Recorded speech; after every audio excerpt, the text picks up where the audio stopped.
Now it's time for RTB 101. This is the segment where we talk about practical questions to help equip you to share your faith with friends and family more effectively.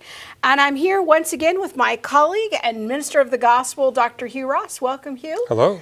And, I think that after the question about the age of the earth, I think the second most common question I get is about the extent of the flood. So I thought maybe it would be good for us to talk about the question is, what does the Bible really teach about how much water was on the earth during Noah's flood? Did it cover the whole planet or something else? Well, 2 Peter 2 says the world of the ungodly was flooded. 2 Peter 3, the world at the time the event took place. What you notice there, Peter is using adjectives to qualify the word cosmos. So it's implying there it's less than the entire planet. Where it gets explicit is when you look at the texts in Psalms, Job, and Proverbs that talk about creation day 3.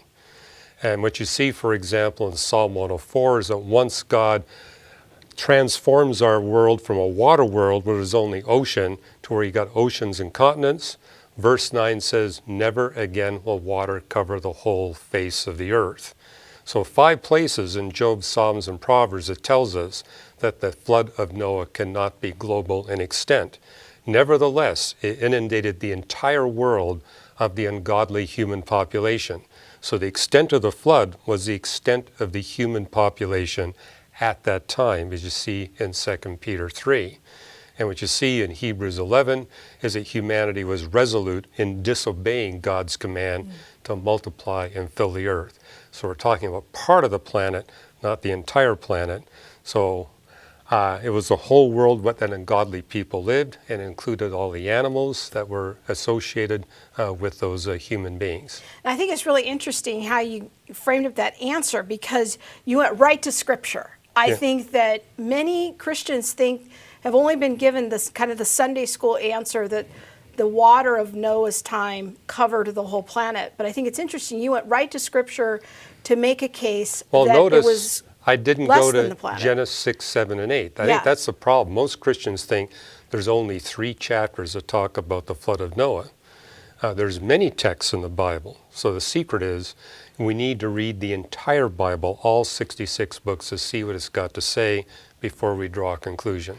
That's a really helpful point, because I think you're right. I think in our, again, the Sunday school culture, we only look at those few chapters in Genesis, but you're kind of pulling us back to the big picture of Scripture. Let's look at all the texts. Yeah. Right. Now, why does this question about the flood really become important when I talk to my non-Christian friends? Because that's our emphasis here on the show, is how can I get equipped to share my faith with non-Christians? Well, it becomes an unnecessary barrier because of the weight of scientific evidence that there couldn't have been a flood that recently that inundated the entire planet. So he said, why are you overlooking this overwhelming evidence?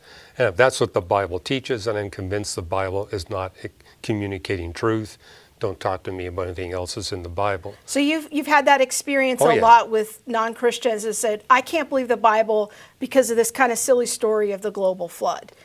Well, if you can't get them past the first few chapters of the Bible, you're going to have a hard time getting them to the New Testament. Okay, so my goal is I want to get them to the cross. Exactly. Yeah, but if I can't get them out of Genesis, then that's where it becomes an obstacle. Right. And so what you're telling me is it's an unnecessary obstacle if I'm going to try to defend the global flood position. Well, it's even unnecessary if all you look at is Genesis 6, 7, and 8, because it actually uses a Hebrew word, karabah, that never means the whole planet.